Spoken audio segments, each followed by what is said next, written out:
Eric Stanley Locke was born on April 19, 1919, in the village of Bayston Hill, near Shrewsbury, in Shropshire, England. He came from a solid, working family. His father, Charles Edward Locke, operated a roadstone quarry at Sharpstone and also farmed at Bowmere Farm. Young Eric grew up in the rolling green countryside of rural Shropshire, a world far removed from the desperate aerial battles that would one day make his name famous across Britain. On his 14th birthday, Eric's father gave him a memorable gift. For 5 shillings, he arranged for Eric to take a 15-minute flight with Sir Alan Cobham's Air Circus, one of the famous barnstorming shows that toured Britain in the 1930s, bringing the thrill of aviation to people who had never seen an aircraft up close. It was 1933, and flight was still a relatively new and exciting technology. Charles Locke probably hoped this experience would spark a passion for flying in his son, but the result was quite the opposite. Young Eric was, by all accounts, thoroughly unimpressed. The brief flight left him cold, and he showed no further interest in aviation whatsoever. He returned to the family business, content to work the quarry and help with the farm. Eric attended Prestfeld School in Shrewsbury, receiving a decent education before leaving at 16 to work full-time in his father's quarrying and farming business. He was a quiet young man, not particularly tall at just 5 feet 6 inches, but solidly built and hard-working. Nothing about his teenage years suggested he would become one of the most lethal fighter pilots Britain would ever produce. He seemed destined for a life in rural Shropshire, perhaps eventually taking over his father's business, marrying, and living out his days in the countryside where he was born. But the clouds of war were gathering over Europe. By 1938, it was becoming increasingly clear that another conflict with Germany was inevitable. Adolf Hitler had remilitarized the Rhineland, annexed Austria, and was making demands on Czechoslovakia. The British government, finally awakening to the threat, began a massive rearmament program. The Royal Air Force, which had been allowed to decline in the interwar years, suddenly needed pilots, thousands of them. The RAF Volunteer Reserve was established, offering young men the chance to learn to fly at government expense. In February 1939, with war seeming ever more likely, Eric Locke made a decision that would change his life. If he was going to have to fight, and conscription seemed inevitable, he decided he would rather do it as an airman than as a foot soldier in the trenches. Despite his earlier indifference to flying, he joined the RAF Volunteer Reserve and began training as a pilot. This was a remarkable transformation for a young man who had shown no previous interest in aviation. Perhaps he recognized that war was coming and wanted to choose his own path. Perhaps the idea of flying in combat appealed to something in his nature that ordinary life in Shropshire could not satisfy. Locke's training began in early 1939, and he proved to be a capable student.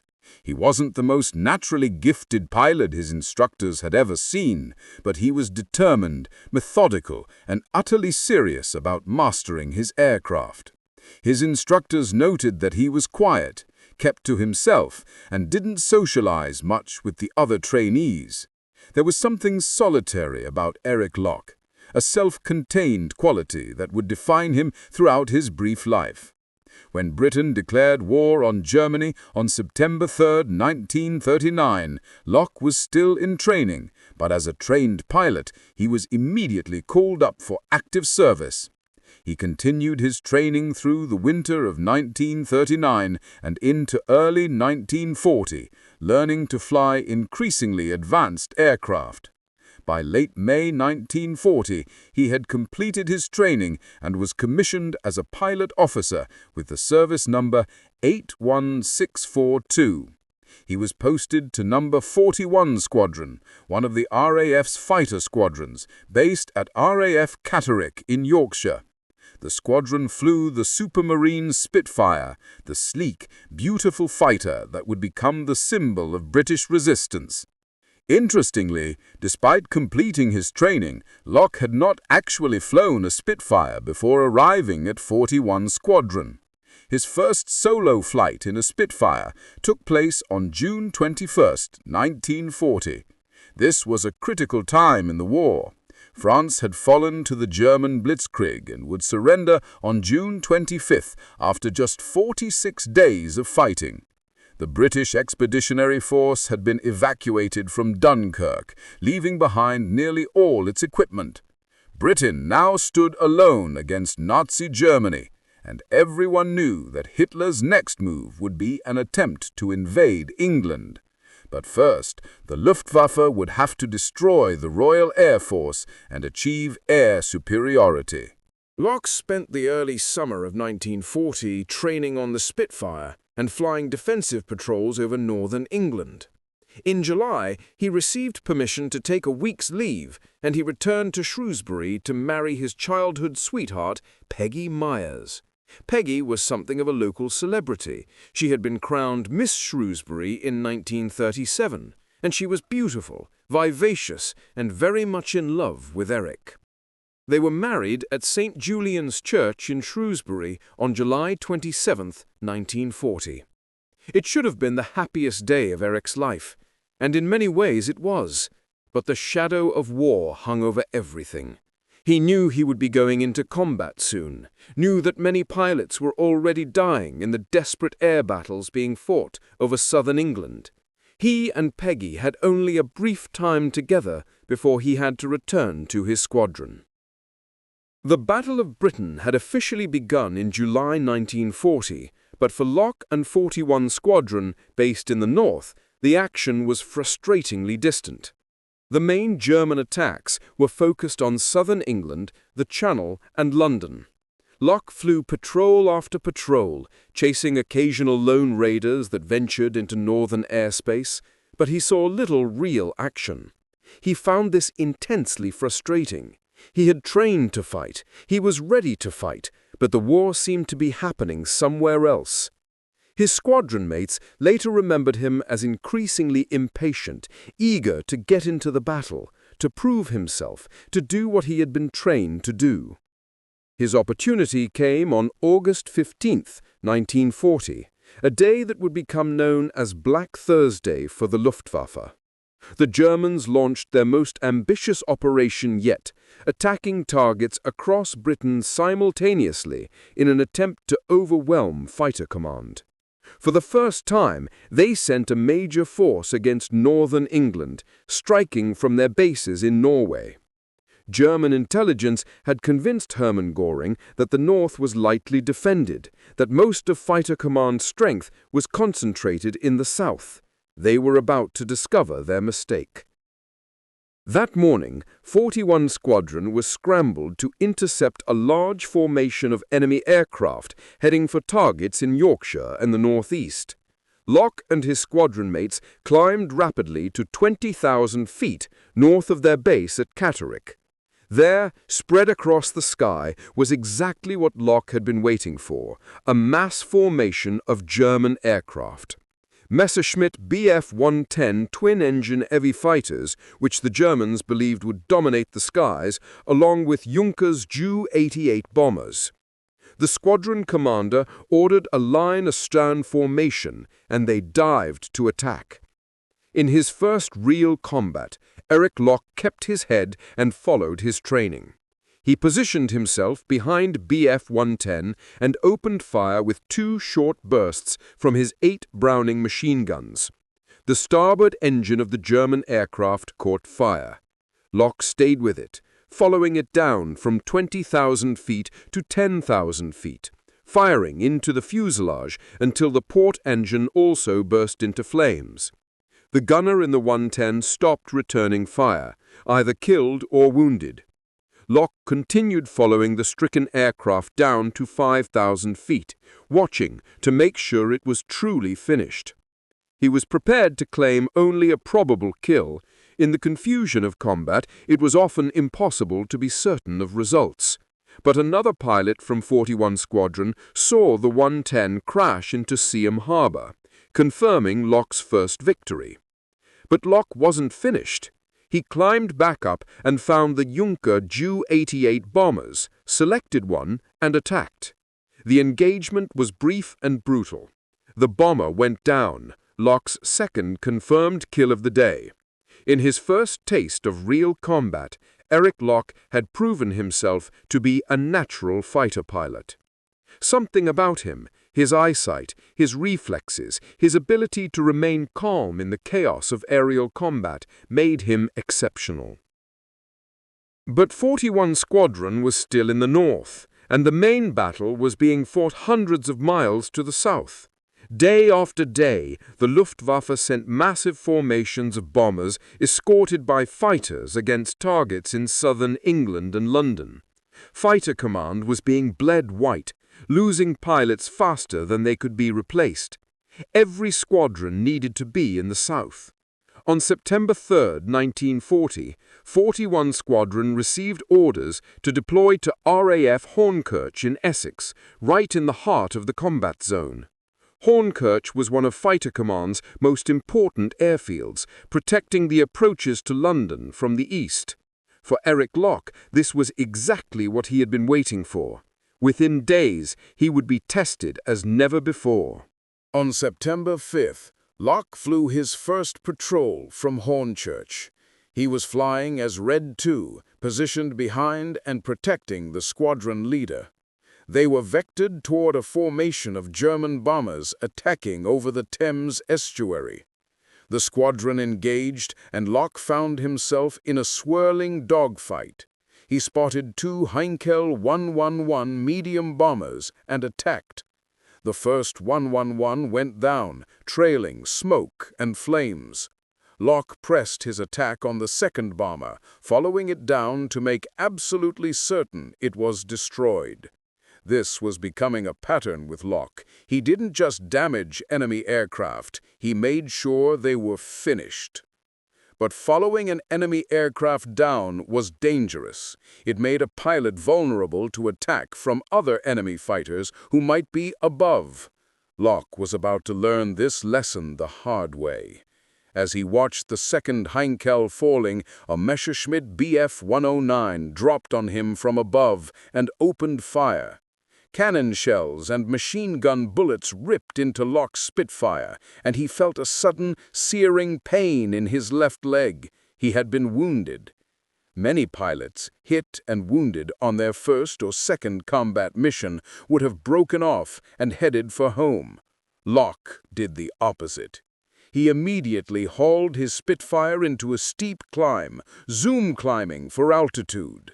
The Bf 109 pilot tried to follow, but he pushed his aircraft too hard. The 109 stalled and fell away.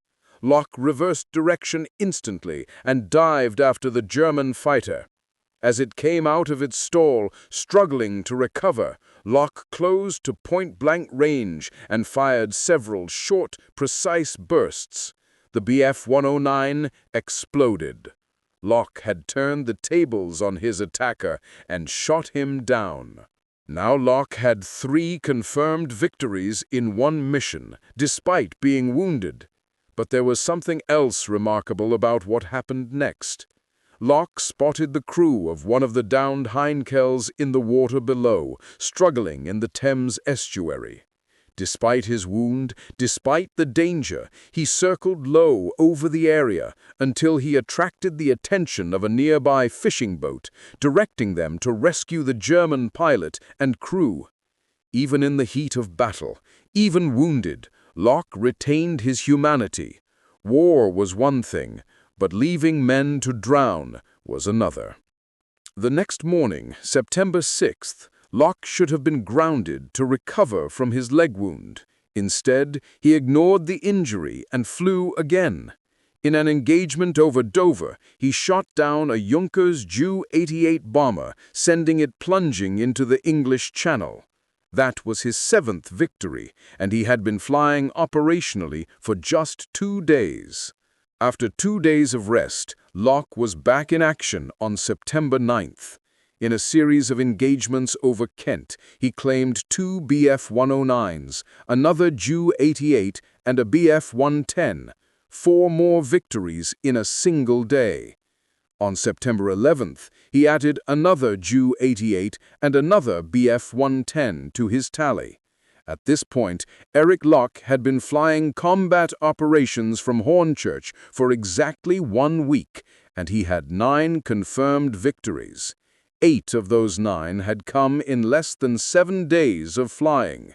It was an extraordinary achievement, and on October 1, 1940, his efforts were recognized with the award of the Distinguished Flying Cross. The citation, published in the London Gazette, read, "This officer has destroyed 9 enemy aircraft, 8 of these within a period of 1 week. He has displayed great vigor and determination in pressing home his attacks." It was a typical bureaucratic understatement of Locke's achievements, but those who flew with him knew exactly what he had accomplished. Locke continued his relentless campaign through September.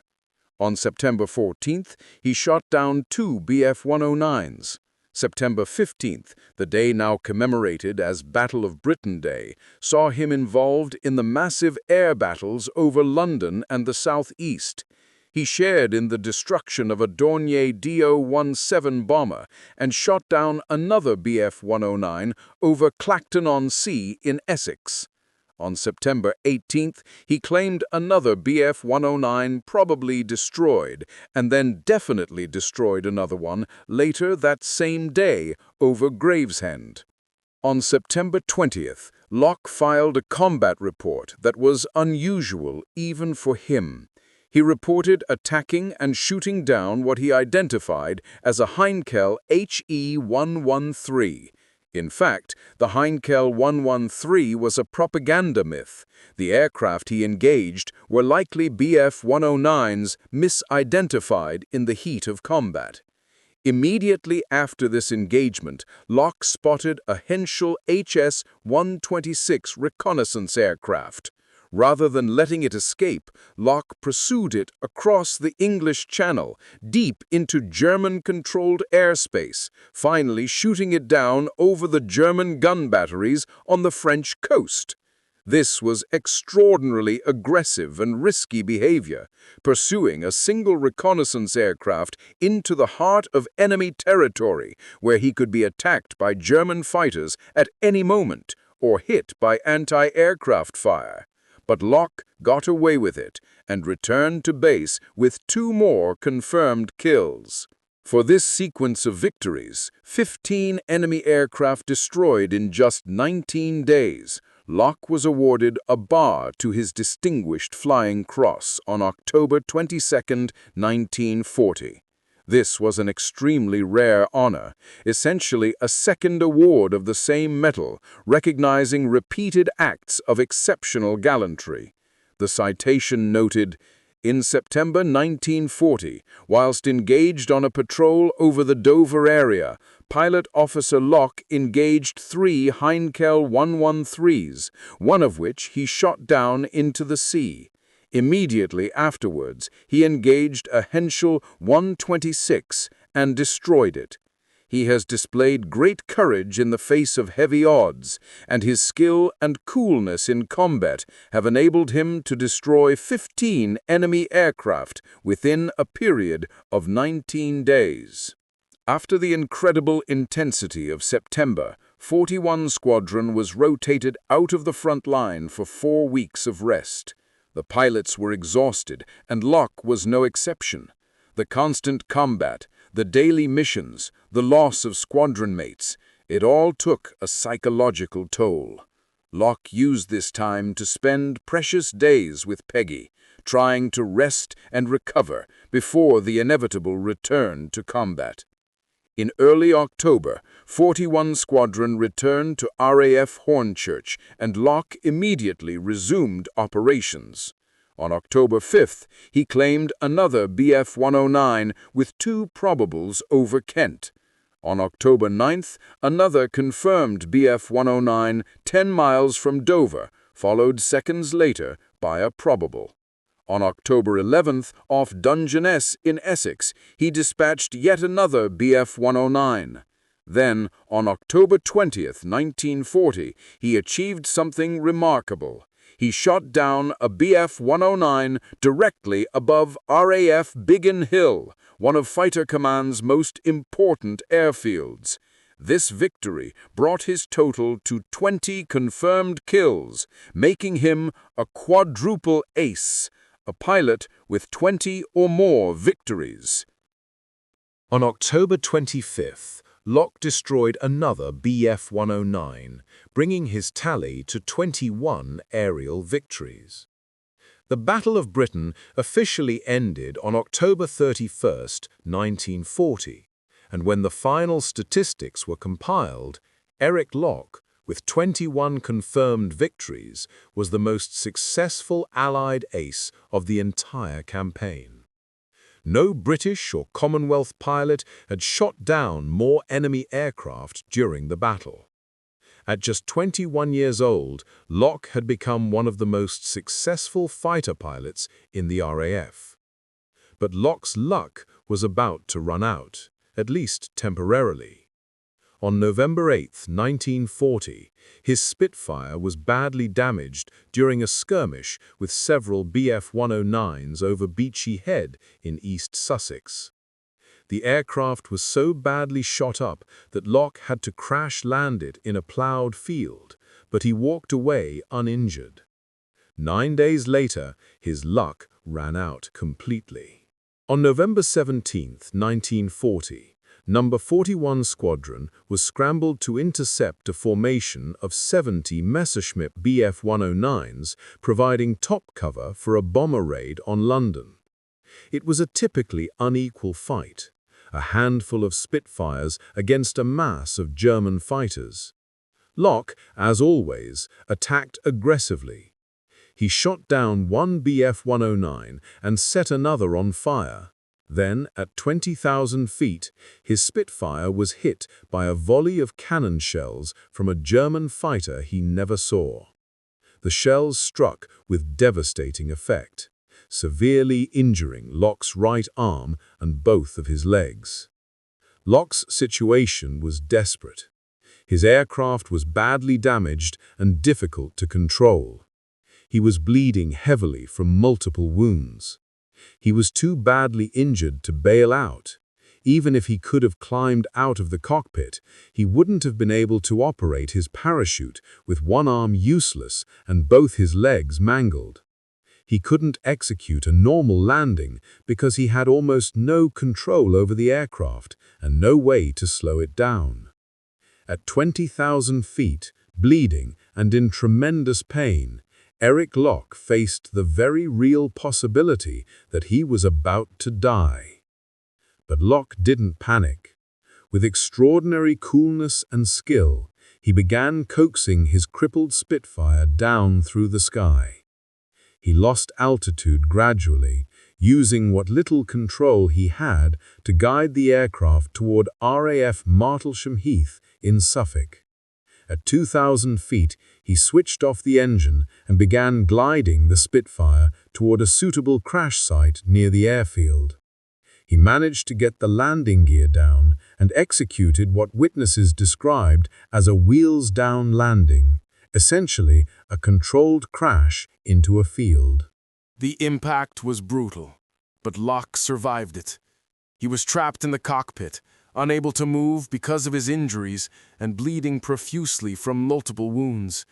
He lay there for 2 hours before 2 British Army soldiers on patrol found him. Following Locke's instructions, he somehow remained conscious and coherent despite his injuries and blood loss. The soldiers made an improvised stretcher using their Lee Enfield rifles and their winter coats. They began carrying Locke toward help, but the journey was difficult. They dropped him 3 times, once into a water-filled dike. By this point, Locke had lost so much blood that he finally lost consciousness, which was probably a mercy given the additional pain he was being subjected to.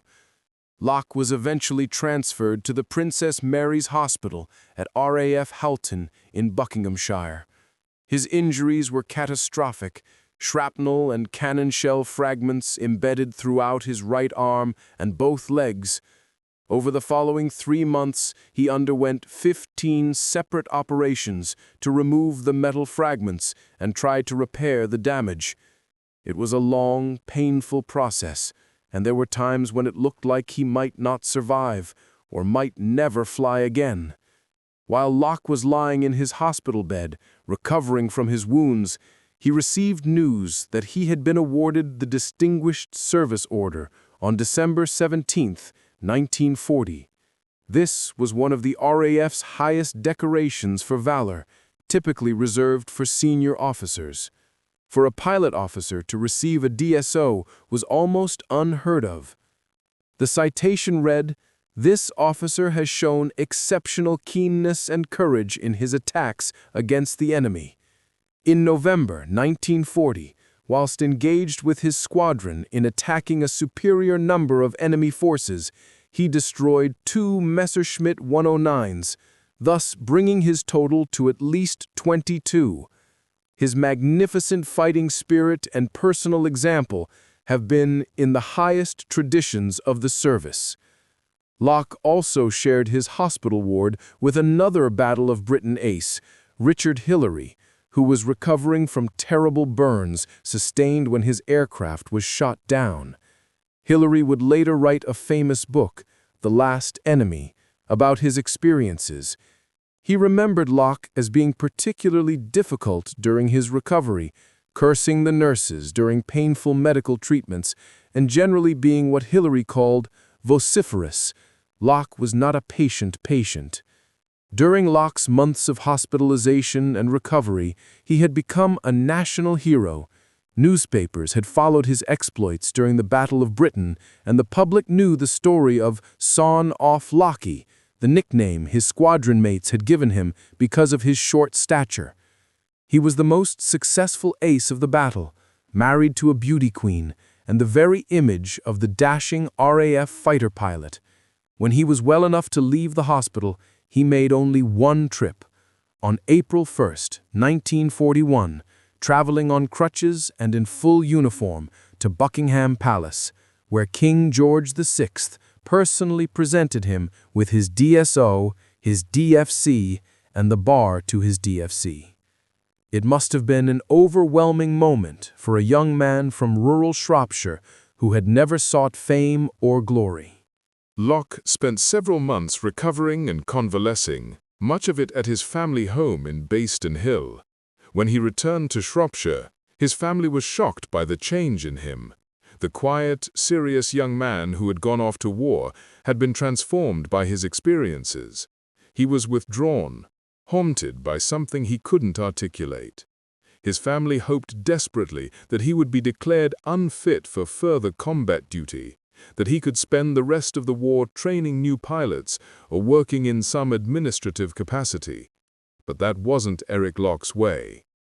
In June 1941, Locke received notification that he had been promoted to flying officer and was requested to report for immediate flying duty with No. 41 Squadron. 4 weeks later, he was promoted again to flight lieutenant and posted to No. 611 Squadron in command of B Flight. He was back at RAF Hornchurch, back in the same skies where he had made his name less than a year earlier. But the nature of the air war had changed. The Battle of Britain was over. The Luftwaffe had failed to achieve air superiority, and Hitler had postponed his invasion plans indefinitely.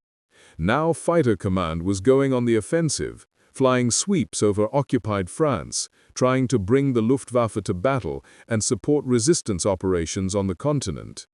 These offensive operations, given code names like Circus and Rhubarb, were dangerous work. Pilots were flying over enemy territory, where every field might contain German fighters, where anti-aircraft guns protected every important location, where a pilot who was shot down faced capture or death rather than a chance to return to his squadron. The pressure on fighter pilots was relentless. They flew 3 or more missions a day, venturing 60 to 80 miles inland over France, always knowing that they were deep in enemy territory with no hope of rescue if things went wrong. In July 1941, Locke added 3 more victories to his score, Bf-109s shot down during offensive sweeps over France. On July 6th at 3 p.m., he got one near Le Touquet. On July 8th, he got another at 6:30 a.m. On July 14th at 11 a.m., he scored his final confirmed victory, bringing his total to 26 enemy aircraft destroyed over the course of his brief career. But the strain was telling on Locke. In June 1941, he wrote a letter to his mother from RAF Hornchurch. It's a letter that reveals the exhaustion and stress he was under. He wrote, "About another month of this is about all I can stand. We make on an average 3 trips a day, anything from 60 to 80 miles in from the coast, which, believe me, is not all fun. How is the harvest going on? You can see them when we are over France, and then you realize how bloody stupid this war is. We had rather a bad time yesterday. 2 of my boys were shot down. The rest of us escaped by the skin of our teeth." The letter continued, "We are just about to go on our second raid now, so I shall have to go. Please don't worry if anything happens to me, because 9 times out of 10, our boys are prisoners of war. See you soon, Eric." That last line, "See you soon, Eric," would prove to be tragically optimistic. On August 3, 1941, just 4 days after posing for a photograph with his dog Scruffy, Eric Locke took off from Hornchurch on what should have been a routine operation. It was a rhubarb mission, a low-level sweep by a pair of Spitfires over occupied France, looking for targets of opportunity to strafe. Locke was flying Spitfire Mark V serial number W3257, marked FYE. The mission proceeded without incident initially. Locke and his wingman flew low over the French coast near the Pas-de-Calais, searching for German military targets. Then, Locke spotted a column of German troops and vehicles on a road. He signaled the attack to his wingman and peeled off from the formation, diving toward the target to begin his strafing run. It was the last time Eric Locke was ever seen alive. His wingman lost sight of Locke in the dive. He circled the area, but could find no trace of Locke or his aircraft. No radio call was received, no distress signal. Locke simply vanished. Whether he was hit by ground fire during his strafing run, whether he crashed into the ground, whether his aircraft malfunctioned, nobody knows.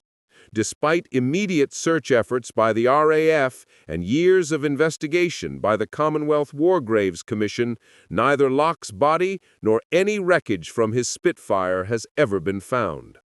Locke was initially posted as missing in action.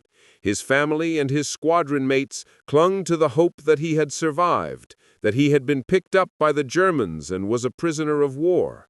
His squadron's operations record book contained a poignant entry. "It seems a ruddy awful waste to lose so great a pilot on so trivial an expedition. It is anticipated that the German press will make much of Locke's capture or death." But the German press said nothing. They knew nothing about his fate either. Locke's wife, Peggy, and his family listened desperately to broadcasts by Lord Haw Haw, the British fascist who made propaganda broadcasts for Germany, hoping to hear Locke's name mentioned among prisoners of war. It was never mentioned. Months passed with no word. Finally, in July 1942, Eric Locke was formally presumed dead. He was 22 years old. The loss of Eric Locke was keenly felt throughout Fighter Command. Here was a pilot who had survived the desperate battles of 1940, who had been seriously wounded and recovered, who had proven himself time and again in combat, and who had simply vanished on what should have been a routine mission. The circumstances of his death remain a mystery to this day. In the late 1990s, aviation historian Dilip Sarkar conducted extensive research into Locke's disappearance. By cross-referencing fighter command losses with German combat claims for August 3, 1941, Sarkar discovered that only one German pilot claimed a Spitfire shot down that day, Oberleutnant Johann Schmidt of Jagdgeschwader 26, a Luftwaffe ace. Schmidt's claim was made at 6:30 p.m., and he reported shooting down the Spitfire near Calais. However, Locke was on an early morning sortie, and the timing doesn't match. Moreover, Schmidt's combat report didn't specify the exact location of his claim. The mystery remains unsolved. The most likely explanation is that Locke was hit by ground fire during his strafing run.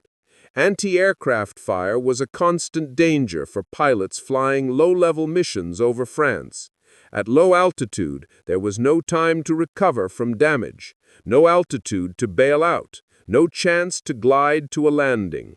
If Locke's aircraft was hit during his attack on the German column, he would have gone straight into the ground or into the English Channel, and at those speeds, both aircraft and pilot would have been obliterated. Eric Locke is commemorated on panel 29 of the Runnymede Memorial in Surrey, along with more than 20,000 other British and Commonwealth airmen who were lost during World War II and have no known grave. His name is also remembered in Bayston Hill, where a road was named Eric Locke Road in his honor in the 1970s. There is a stained glass memorial to him in Bayston Hill Memorial Hall, a brass memorial plaque in Condover Parish Church, and another in the chapel at Prestfeld School. The members' bar at the Shropshire Aero Club, based at the former RAF Sleep, is named after him. A local scout troop bears his name, the 1st Bayston Eric Locke Scout Troop. RAF Spitfire P-7350, one of only 2 airworthy Spitfires that actually flew in the Battle of Britain, has worn 41 Squadron's Battle of Britain camouflage scheme with the code letters EBG since 2011 in honor of Eric Locke. Peggy, Locke's widow, eventually remarried another RAF pilot in July 1943. Locke's sister, Joan, who later became Mrs. Statham, spoke about her brother years after his death. She said, "One of his pals had been shot down, and the Germans filled his parachute with bullet holes. That is what spurred Eric to shoot down all those German planes." She also noted how much Eric had changed when he returned home after his injuries in November 1940. It was apparent to his family when he came home to Shropshire that he was a young man changed by his experiences. When asked about Locke's final disappearance, Mrs. Statham recalled, "He was shot down within 24 hours of Douglas Bader." Actually, it was a few days later that the legendary RAF ace Douglas Bader was shot down and captured, but the family's memories had compressed the time frame. "We were shell-shocked at home, and my mother and I spent days listening to Lord Haw-Haw to see if Eric's name was mentioned. It wasn't." Eric Locke's final statistics tell only part of his story.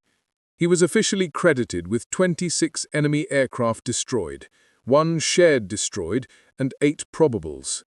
All of this was achieved in just 20 weeks of operational flying spread over a 1-year period, during which he was hospitalized for 6 months. Included in his victory total were 20 German fighter aircraft, 18 of them Messerschmitt Bf-109s, the Luftwaffe's premier single-seat fighter and the Spitfire's most dangerous opponent.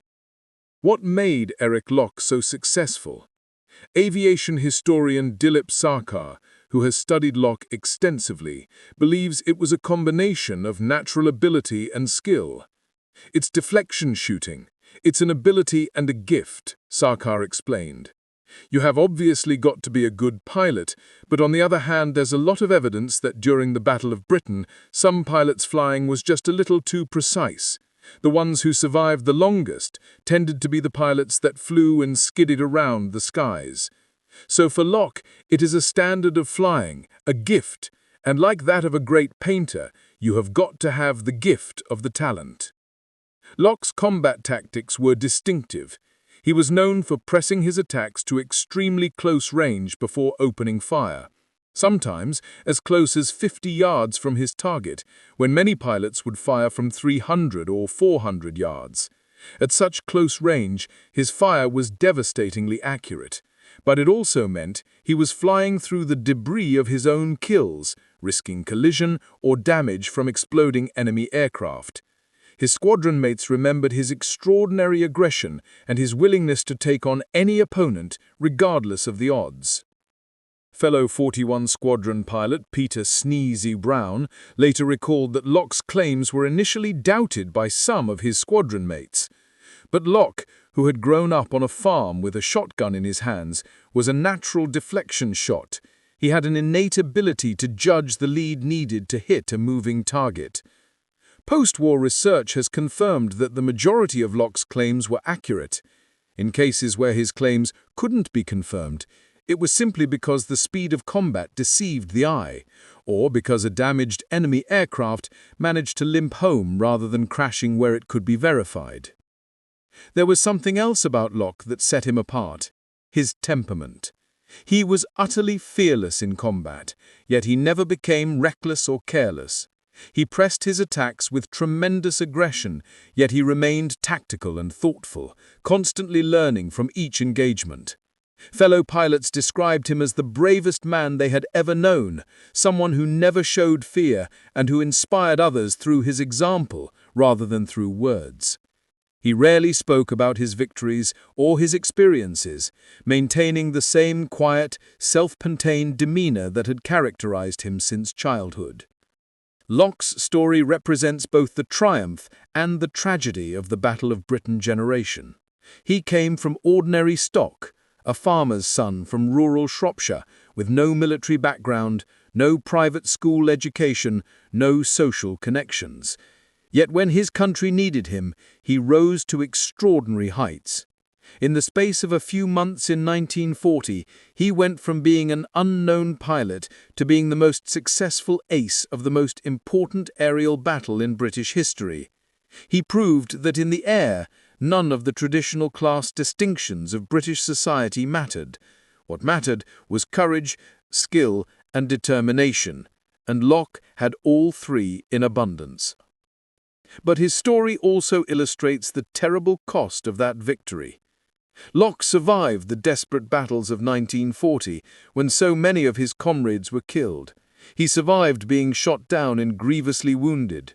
He recovered from injuries that would have ended many men's flying careers. He returned to combat when he could have taken a safer posting. And then, on a routine mission on a summer morning in 1941, he simply vanished, leaving behind a young widow, a grieving family, and a mystery that has never been solved.